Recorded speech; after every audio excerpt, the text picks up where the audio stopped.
Hello student तो हम लोग सॉल्व कर रहे हैं NCERT class 11 physics chapter 3 motion in a plane के क्वेश्चंस को। और स्टूडेंट इस चैप्टर के रेस्ट क्वेश्चन के सॉल्यूशन के लिंक और साथ ही साथ एससी वर्मा के भी चैप्टर 3 रेस्ट एंड मोशन के क्वेश्चन के सॉल्यूशन के लिंक आपको नीचे डिस्क्रिप्शन बॉक्स में मिल जाएंगे, या फिर उसके लिए अलग से प्लेलिस्ट है, वहां भी जाकर देख सकते हैं।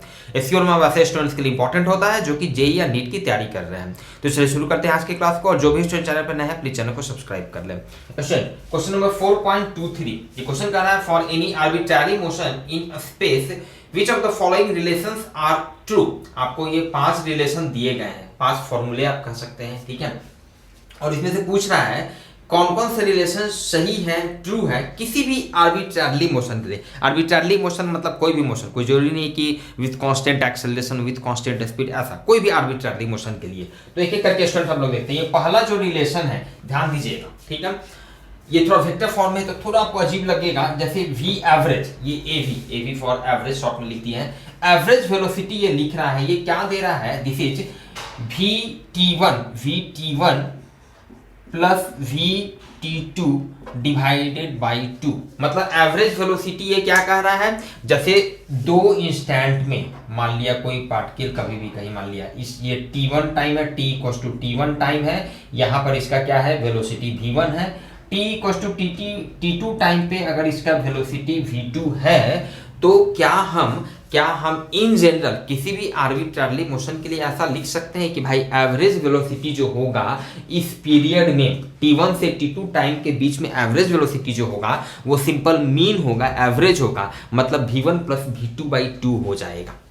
क्या ऐसा लिख सकते हैं? तो बिल्कुल भी नहीं लिख सकते हैं स्टूडेंट। ये एक स्पेशल केस है जब पार्टिकल अगर यूनिफॉर्मली एक्सेलरेटेड मोशन में हो, कांस्टेंट एक्सेलरेटेड मोशन में कांस्टेंट एक्सेलरेशन से अगर मूव कर रहा हो, तभी उस केस में इन जनरल मान लिया अगर कोई पार्टिकल कांस्टेंट वेलोसिटी मान लिया, यहाँ पर इसका वेलोसिटी u है, यहाँ पर वेलोसिटी v है, ये t इक्वल टू 0 मान लिया, t equal to t time में, ठीक है।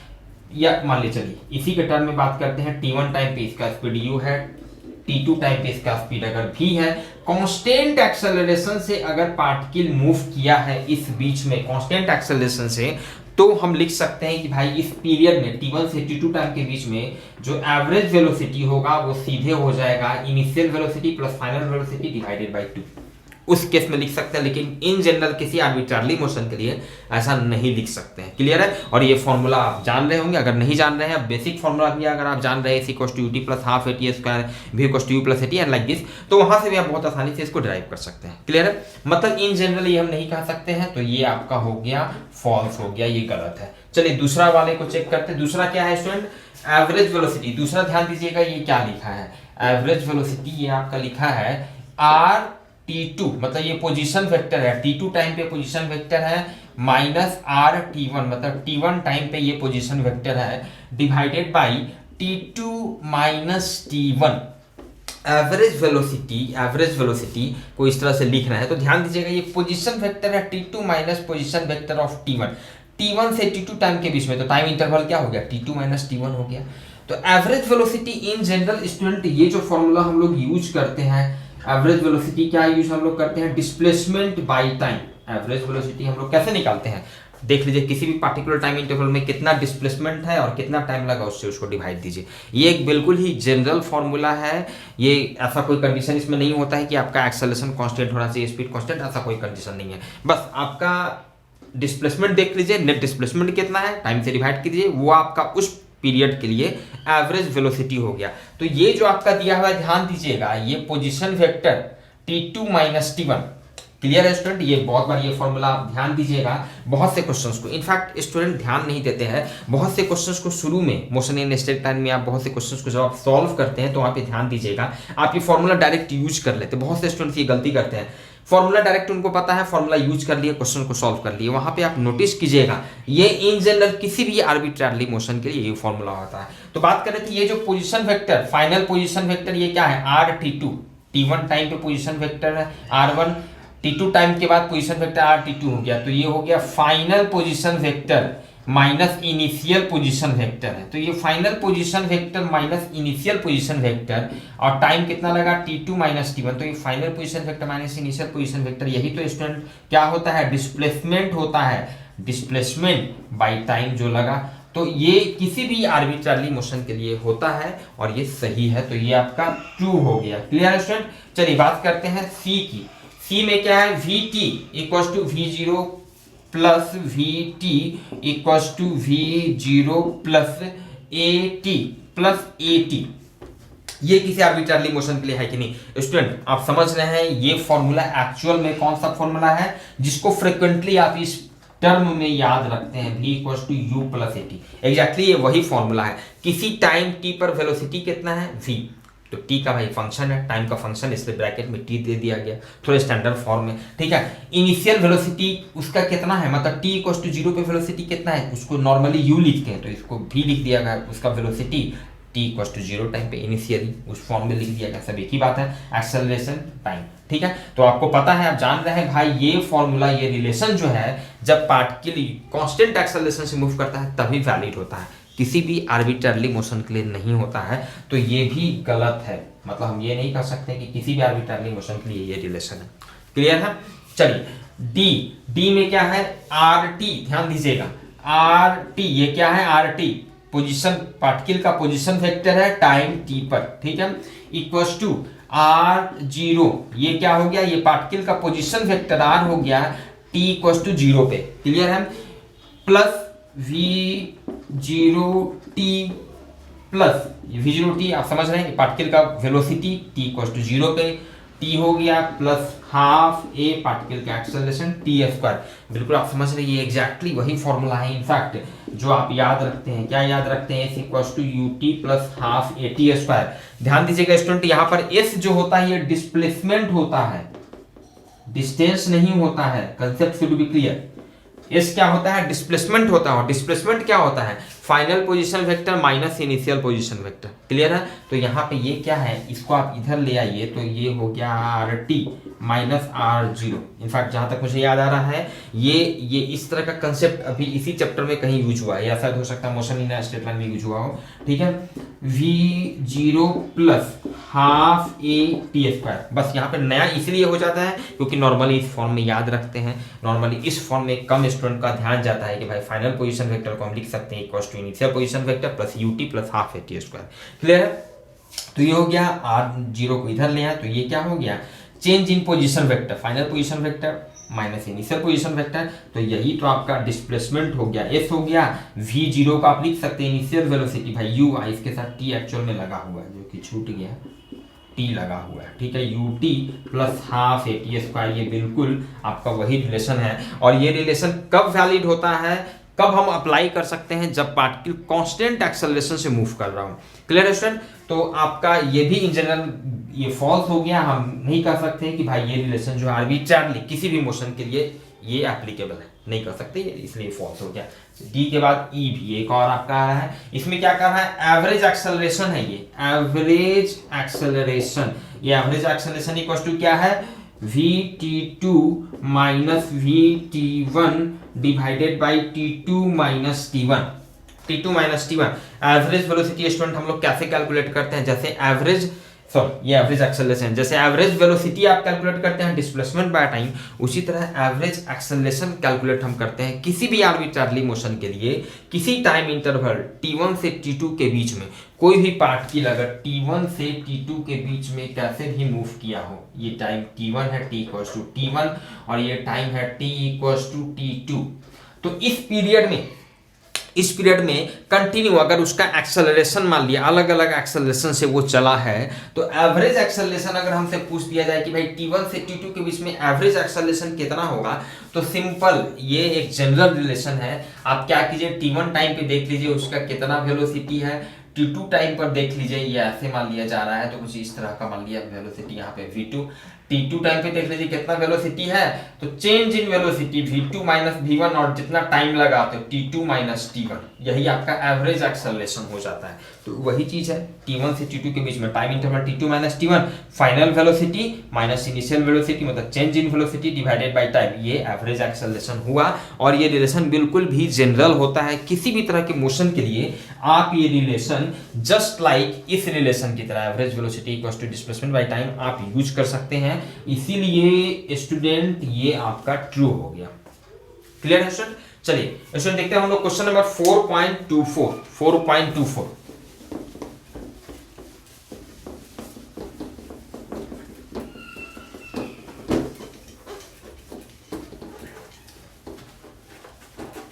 4.24 स्टूडियो क्वेश्चन कर रहा है read each statement below carefully, theoretical question है, and state with reasons and examples if it is true और false.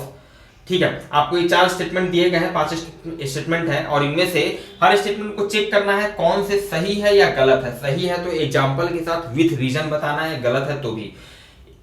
Scalar quantity is one that, एक स्केलर क्वांटिटी वो होता है जो कि पहला है इज कंजर्व्ड होता है इन अ प्रोसेस। बोल रहा है कि स्केलर क्वांटिटी जो होता है किसी भी प्रोसेस में कंजर्व्ड होता है। क्या ये सही है या गलत है स्टूडेंट? इनफैक्ट आपको बहुत से एग्जांपल्स हैं। आप जब हीट एंड थर्मोडायनामिक्स पढ़ेंगे तो वहां पर क्या होता है, 2-3 प्रोसेस आपको वहां पे पढ़ना है, जैसे आइसोबारिक प्रोसेस, आइसोकोरिक, आइसोथर्मल। वहां पे अलग अलग प्रोसेस में क्या होते हैं कि जैसे डिफरेंट पैरामीटर्स होते हैं, प्रेशर, वॉल्यूम, टेम्परेचर वगैरह। तो हर प्रोसेस में कोई एक पैरामीटर आपका कांस्टेंट होता है, बाकी वेरिएबल होते हैं। जैसे किसी एक में आपका टेम्परेचर कांस्टेंट है तो प्रेशर वॉल्यूम चेंज कर रहा है, किसी दूसरे प्रोसेस में आपका प्रेशर कांस्टेंट है तो वॉल्यूम और टेम्परेचर चेंज कर रहा है। तो इस तरह से आप वहाँ पढ़ेंगे डिटेल से, वहाँ पे आपको देखना है। तो यहाँ पे यही आपको हम बताना चाह रहे हैं कि प्रेशर, वॉल्यूम, टेम्परेचर ये तीनों के तीनों स्केलर क्वांटिटी है, लेकिन अलग अलग प्रोसेस में हर एक वैरी करता है। किसी में टेम्परेचर चेंज कर जाता है, किसी में प्रेशर चेंज हो रहा है, किसी में वॉल्यूम चेंज हो रहा है। तो ये कोई जरूरी नहीं है कि स्केलर क्वांटिटी हमेशा कंजर्व्ड हो ही, ये बिल्कुल जरूरी नहीं है। इनफैक्ट आपको ऐसा एग्जांपल, जब आप यहाँ मैकेनिक्स में पढ़ रहे हैं, अभी तो मैकेनिक्स ही हम लोग पढ़ रहे हैं, तो मैकेनिक्स में भी आपको कोलिजन जब आप पढ़ेंगे तो वहाँ पे आपको देखने को मिलेगा कि इन इलास्टिक कोलिजन 2 तरह का होता है, इलास्टिक, इन इलास्टिक मेनली। तो इन इलास्टिक कोलिजन में वहाँ पे आप देखेंगे कि एनर्जी जो होता है, काइनेटिक एनर्जी, वो कंजर्व्ड नहीं होता है। तो काइनेटिक एनर्जी ½ mv² है, एक स्केलर क्वांटिटी है, लेकिन इन इलास्टिक कोलिजन में वो कंजर्व्ड नहीं होता है। तो ऐसे बहुत से एग्जांपल्स हैं जहाँ पे स्केलर क्वांटिटी जो है कंजर्व्ड नहीं होता है। ठीक है, किसी प्रोसेस में। तो ये आपका क्या हो गया, फॉल्स हो गया। एग्जांपल के लिए आप लिख सकते हैं जो हीट एंड थर्मोडायनामिक्स या कोलिजन का जो आपका एग्जांपल बताएं। क्लियर है? चलिए ये आपका फॉल्स हो गया। बी वाला देखते हैं। बी कह रहा है can never take negative values, scalar quantity जो होता है कभी नेगेटिव वैल्यू नहीं ले सकता है। भाई ये भी गलत है। बहुत से एग्जांपल हम लोग जानते हैं, जैसे टेम्परेचर की बात करें। टेम्परेचर आप जानते होंगे कि भाई बहुत से क्या होता है, ठंडे क्षेत्रों में कुल जो रीजन्स होते हैं तो वहाँ पर टेम्परेचर आपको सुनने को मिलता होगा कि वहाँ पे हमेशा टेम्परेचर नेगेटिव में होता है, -5 डिग्री सेल्सियस, -10 डिग्री सेल्सियस। या अगर गर्म क्षेत्रों की बात करें तो वहाँ पर क्या होता है कि टेम्परेचर आपका बहुत बार 30 डिग्री सेल्सियस, 40 डिग्री सेल्सियस, तो इस तरह से जाते हैं। तो टेम्परेचर एक स्केलर क्वांटिटी है और ये पॉजिटिव इसका भी वैल्यू होता है, नेगेटिव भी वैल्यू होता है। जब आप क्लास 12 में इलेक्ट्रोस्टैटिक्स में चार्ज पढ़ेंगे, जो कि शायद आप लोग क्लास 10 में भी पढ़कर आए होंगे, तो चार्ज भी एक स्केलर क्वांटिटी होता है। और चार्ज, किसी बॉडी पर जो चार्ज होता है वो नेगेटिव उसका वैल्यू हो सकता है, -5 कूलम, -7 कूलम। पॉजिटिव भी होता है, 0 भी होता है, +10 कूलम। तो नेगेटिव वैल्यू भी हो सकता है। बहुत से एग्जांपल्स हैं। तो कहने का मतलब है कि can never take negative value, कभी भी नेगेटिव वैल्यू नहीं ले सकता। भाई तो गलत है। अभी जस्ट हम लोग देखें, टेम्परेचर है, चार्ज है, ये सब क्या है, नेगेटिव वैल्यू ले सकता है। तो बी वाला भी आपका क्या हो गया, फॉल्स हो गया। आप अपने लैंग्वेज में लिख सकते हैं, फॉर एग्जाम्पल टेम्परेचर, चार्ज वगैरह जो भी है, जिस तरह से आपको बताएं। मस्ट बी डायमेंशनलेस, भाई ये तो बिल्कुल ही गलत है। यूनिट डायमेंशन में आपको हम बताए हैं, यूनिट डायमेंशन में ऐसे बहुत से स्केलर क्वांटिटी है, ठीक है, जिसका डायमेंशन होता है बहुत इजीली, आप जान रहे हैं। इनफैक्ट वन ऑफ जो आपका 7 फंडामेंटल फिजिकल क्वांटिटी पढ़ना है उसमें भी ध्यान दीजिए, मास, टाइम, ये सारा क्या है, आपका स्केलर क्वांटिटी है और सबका आपका डायमेंशन होता है। उसके अलावा प्रेशर, वॉल्यूम, बहुत से हैं, चार्ज, टेम्परेचर, सबके तो सबके सब क्या होते हैं, सबके डायमेंशन होते हैं। तो ये भी गलत है कि भाई मस्ट बी डायमेंशन, निश्चित रूप से स्केलर क्वांटिटी का जो है कोई डायमेंशन नहीं होगा, ये गलत है। ये भी गलत है, ये भी गलत है। मास, टेम्परेचर, वॉल्यूम, प्रेशर, समझ रहे, टेम्परेचर, बहुत से ऐसे एग्जांपल्स हैं जिसका डायमेंशन होता है, इसलिए गलत है। डी में कह रहा है does not vary from one point to another in space, space में एक पॉइंट से दूसरे पॉइंट के बीच में, स्केलर क्वांटिटी के बारे में कह रहा है कि भाई स्केलर क्वांटिटी जो होता है एक पॉइंट से दूसरे पॉइंट के बीच में वो वैरी नहीं करता है। डज नॉट वैरी, वैरी नहीं करता है भाई, ये भी गलत है। अभी जस्ट टेम्परेचर की बात की है तो भाई ठंडे क्षेत्रों में टेम्परेचर कुछ अलग होता है, गर्म क्षेत्रों में कुछ अलग होता है। इनफैक्ट एक ही टाउन में अलग अलग डिस्टेंस पे आप चले जाइए तो कहीं आपको थोड़ा सा गर्मी कम फील हो रहा है, मतलब टेम्परेचर वहाँ पे कम है, कहीं टेम्परेचर ज़्यादा है, लाइक दिस। तो टेम्परेचर अलग अलग जगह के हिसाब से वो वैरी करता है, या फिर हाइट के हिसाब से भी टेम्परेचर वैरी करता है। ग्रेविटेशनल पोटेंशियल एनर्जी एक फेमस एग्जाम्पल जो आप क्लास 10th में ग्रेविटेशन में पढ़े होंगे, बहुत बेसिक तरीके से समझिए कि मान लिया अगर कोई बॉडी जिसका मास स्मॉल m है, अगर h हाइट पर आप उसको या h1 हाइट पे ले गए तो इसका कितना ग्रेविटेशनल पोटेंशियल एनर्जी होता है, तो भाई ये आप बहुत अच्छा से जान रहे होंगे, फॉर्मूला एकदम फ्रिक्वेंटली याद रहता है नॉर्मली स्टूडेंट्स को। तो इसका ग्रेविटेशनल पोटेंशियल एनर्जी हो जाएगा mgh1, mgh होता है, ये तो h1 हाइट है तो mgh1 हो गया। अगर हाइट आप चेंज कर दीजिए, अब ये मास को भाई यहाँ पर ले जाइए, h2 हाइट पर ले जाइए, h2 हाइट पे, तो इसका जो पोटेंशियल एनर्जी अब चेंज हो गया, कितना हो गया mgh2, पोटेंशियल एनर्जी चेंज हो गया। तो जैसे टेम्परेचर वैरी करता है, जैसे वैसे ही आप देख रहे हैं यहाँ पे ग्रेविटेशनल पोटेंशियल एनर्जी भी स्पेस के हिसाब, पोजीशन के हिसाब से वैरी किया भाई, तो ये भी गलत है, कह रहा है कि वैरी नहीं करता है, डज नॉट वैरी, तो डी आपका गलत हो गया, तो सब तो गलत ही मिल रहा है, कोई सही। ई में क्या है, has the same value for observers with different orientation of axis, different orientation मतलब एक लर्न में ये इसमें कह रहा है कि अलग अलग रेफरेंस फ्रेम ऑफ रेफरेंस के रेस्पेक्ट में सेम वैल्यू होता है, has the same value. Scalar quantity जो होता है उसका वैल्यू फ्रेम ऑफ रेफरेंस या ओरिएंटेशन ऑफ एक्सिस पे डिपेंड नहीं करता है, बिल्कुल हाँ एकदम सही है। मान लिया कोई बॉडी है जिसका मास मान लेते हैं स्मॉल m है, उसका मास स्मॉल m है, तो क्या इसका इस बॉडी का मास अभी मान लिया आप एक्स एक्सिस इस तरह से, वाई एक्सिस इस तरह से है, जेड एक्सिस इस तरह से है, अब इसको थोड़ा सा रोटेट कर देते हैं, एक दूसरा पोजीशन ले लेते हैं, एक्स एक्सिस इस तरह से हो गया, वाई एक्सिस इस तरह से हो गया, जेड एक्सिस कुछ इस तरह से मान लिया हो गया, तो क्या एक्सिस को हम ओरिएंट कर दिए, चेंज कर दिए इसका ओरिएंटेशन, तो इससे इसके मास पे कोई फर्क पड़ेगा, वन थिंग। दूसरा अगर कोई पर्सन यहाँ पे कोई खड़ा है, पर्सन यहाँ पे खड़ा है, ठीक है, इससे पूछेंगे तो भी इसका मास बोलेगा स्मॉल m ही है, ठीक है ना। और ये कोई दूसरा पर्सन जो है मान लिया ये कुछ स्पीड से मान लिया मूव कर रहा है, अगर इससे पूछेंगे तो ये भी इसका मास स्मॉल m ही बोलेगा, क्लियर बात है। तो मास स्केलर क्वांटिटी ये तो वैरी नहीं कर रहा है, ठीक है, ये डिपेंड नहीं करता है, ठीक है, सेम वैल्यू होता है। साथ ही साथ मान लिया अगर दूसरे एग्जांपल की बात करें, has the same with different orientation, दूसरा एग्जांपल टाइम की बात करें, टाइम की बात अभी क्यों टाइम ध्यान में आया, मोशन इन स्ट्रेट लाइन में स्टूडेंट हम लोग बहुत से क्वेश्चंस जो रिलेटिव मोशन के क्वेश्चंस को सॉल्व किए हैं वहां पर याद कीजिए। रिलेटिव मोशन में जैसे मान लिया एक एग्जांपल, मान लिया कि कोई पर्सन जो है एक लिफ्ट पे खड़ा है, एक लिफ्ट पे कोई पर्सन खड़ा है भाई, अब ये क्या कि इसके हाथ में बॉल है, ये बॉल को कुछ सर्टेन स्पीड से प्रोजेक्ट कर दिया, ठीक है, लिफ्ट अपना सर्टेन मान लिया स्पीड से कुछ जा रहा है या सर्टेन एक्सेलरेशन से जा रहा है, एक दूसरा पर्सन है अब हमसे पूछा जाएगा भाई ये बॉल को प्रोजेक्ट कर दिया गया, पूछा जाएगा कि भाई बॉल कितनी देर में वापस इसके हाथ में आएगा, इसके हाथ में कितनी देर में आएगा। इस तरह के क्वेश्चंस को सॉल्व किए हैं शायद एनसीईआरटी या एससीओरमा में, मोस्ट प्रोबेबली शायद एनसीईआरटी में या एससीओरमा में भी होगा। तो कितने देर में बॉल आएगा, तो ध्यान दीजिए टाइम एक स्केलर क्वांटिटी है, वो डिपेंड नहीं करेगा फ्रेम ऑफ रेफरेंस पे। भाई अगर ये भी घड़ी पहना है, ये भी घड़ी पहना है, तो जब बॉल इसके हाथ में आएगा तो ये भी कहेगा कि बॉल आ गया मेरे हाथ में, अभी 2:10 पे बॉल मेरे हाथ में आ गया, ये भी कहेगा हाँ भाई 2:10 में, मतलब ये भी कहेगा कि 10 मिनट में आ गया बॉल इसके हाथ में, ये भी कहेगा कि मेरे हाथ में 10 मिनट में बॉल आ गया। फर्क नहीं पड़ता है, फर्क कहाँ पड़ता है, वेलोसिटी डिस्प्लेसमेंट वगैरह में फर्क पड़ता है कि भाई उतने टाइम इंटरवल में ये कहेगा कि ये कुछ अलग डिस्प्लेसमेंट कवर किया, ये खुद कहेगा कि हम कुछ अलग डिस्प्लेसमेंट कवर किए। तो ये सब पैरामीटर्स जो होते हैं वो चेंज होते हैं, लेकिन टाइम जो कि स्केलर क्वांटिटी होता है वो डिपेंड नहीं करता है रेफरेंस फ्रेम पर, क्लियर है। तो यहां जो कह रहा था कि has the same value for observers with different orientation, तो ये सही कह रहा है, ये सही कह रहा है, ये स्टेटमेंट आपका सही है कि भाई हाँ बिल्कुल स्केलर क्वांटिटी जो है वो डिपेंड नहीं करता है, क्लियर है स्टूडेंट। चलिए स्टूडेंट देखते हैं हम लोग क्वेश्चन नंबर 4.25।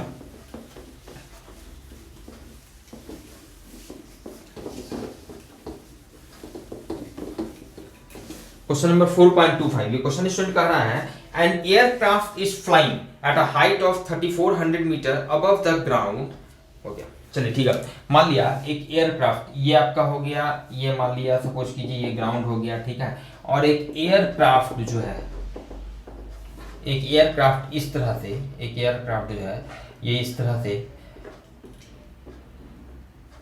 फ्लाई कर रहा है, कितने हाइट पे फ्लाई कर रहा है, ये हाइट आपको दिया हुआ है, दिस इज 3400 मीटर, 3400 मीटर ये हाइट आपको दिया हुआ है, ठीक है। क्वेश्चन आगे कर रहा है, if the angle subtended at a ground observation point by the aircraft positions 10 second apart is 30 degree.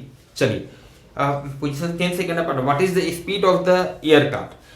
अब जैसे ये क्वेश्चन कर रहा है कि मान ले किसी पार्टिकुलर पॉइंट पे, ठीक है, if the angle subtended at a ground observation point by the aircraft position 10 second, मान लिया 10 सेकेंड में, मान लिया यहाँ पे, मान लिया या चलिए यहीं पे मान लेते हैं, ये तो इधर से इस तरह से एयरक्राफ्ट आ रहा है, इधर से आ रहा है एयरक्राफ्ट, यहाँ से हम देखना शुरू करते हैं t इक्वल्स टू 0 और मान लेते हैं ये 10 सेकेंड में एयरक्राफ्ट यहाँ पहुंच गया, ठीक है ना।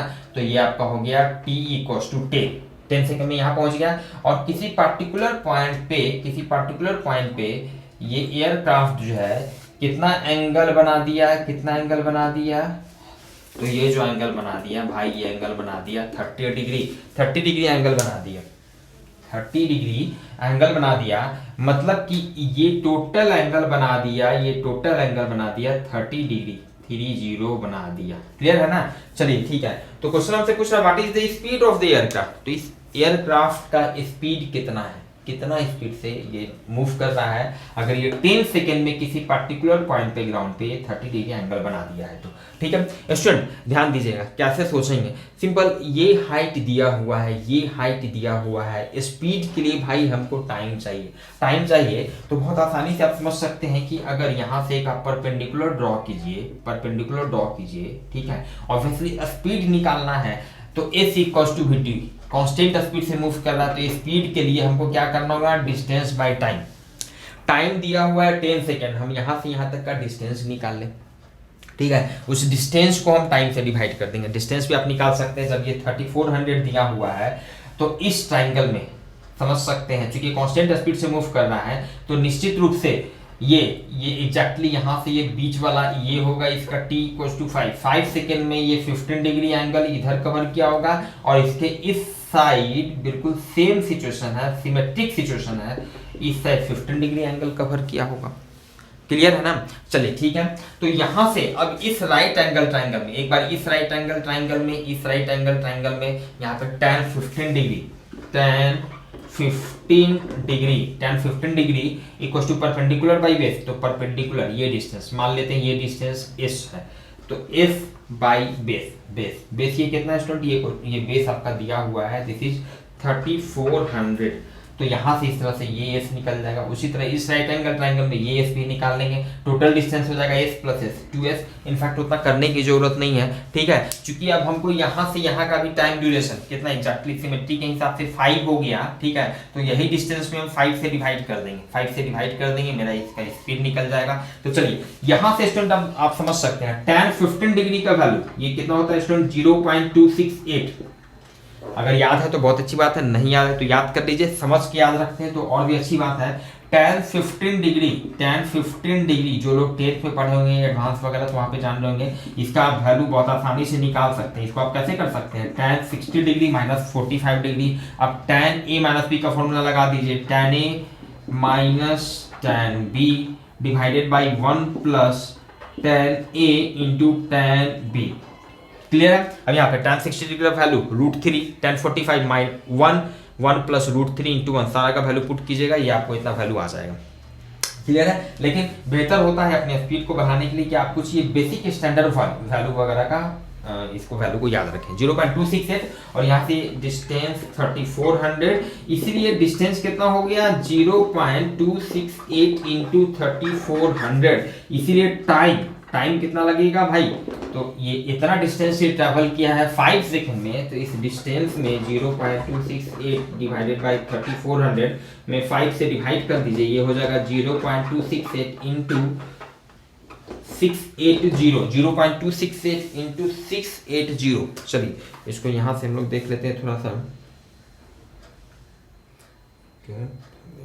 दिस बिकम्स 182.24, सॉरी ये स्पीड हम लोग निकाल रहे हैं, तो इसीलिए equals to speed equals to क्या हो गया, डिस्टेंस बाय टाइम, तो इतना क्या हो जाएगा मीटर पर सेकेंड, ऑब्वियस है चूंकि मीटर में आपका दिया हुआ है टाइम सेकेंड, तो इतना मीटर पर सेकेंड आपका आंसर होगा।